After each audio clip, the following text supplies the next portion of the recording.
Coccinelle, Mini, Combi, le vintage est de retour sur nos routes. Alors fini les Citroën, Renault et autres Peugeot. Les carrosseries laquées et les jantes chromées ont beaucoup de succès et sont de plus en plus à la mode. Un retour aux sources pour les amateurs de vieilles voitures. Moi je m'intéresse aux vieilles voitures depuis l'âge de 12-13 ans.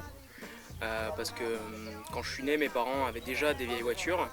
Et en fait, quand j'étais en âge de comprendre, de bricoler avec mon père la mécanique et tout ça, je me suis vraiment intéressé à ce côté. Et puis au début, c'était les vieilles mobylettes, les vieux scooters, et puis c'est passé aux voitures.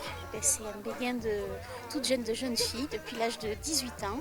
Quand j'ai eu mon permis, je voulais avoir une coccinelle. Par manque de moyens, j'en ai pas eu. Et j'ai eu ma première voiture coccinelle à l'âge de 40 ans. Mais entre-temps, on a eu des combis, des Westphalia. Être vintage, ce n'est pas seulement conduire une vieille voiture, c'est aussi un état d'esprit. Si on est années 60 dans sa tête, on le sera vestimentaire, voiture, façon de vivre. Voilà, moi j'adore les années 60, j'adore les États-Unis. Et voilà, je mets des Converse aux pieds, je mets des pantalons Dickies, des t-shirts un peu rock'n'roll et voilà, c'est mon état d'esprit. Moi j'aime bien les fringues, les fringues vintage.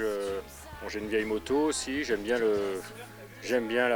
cette mode. Moi ce que j'aime bien c'est que maintenant les jeunes font du rock'n'roll. Il y a des petits groupes de rock'n'roll et j'aime bien. Ça me plaît, ça revient. Du rétro, oui, mais pas du vieux pour autant. En musique gazinière, lit intégré, les combis Volkswagen sont tout équipés. Alors pas de problème pour partir en camping entre amis. Faire du neuf avec du vieux, c'est aussi ça, la mode old school.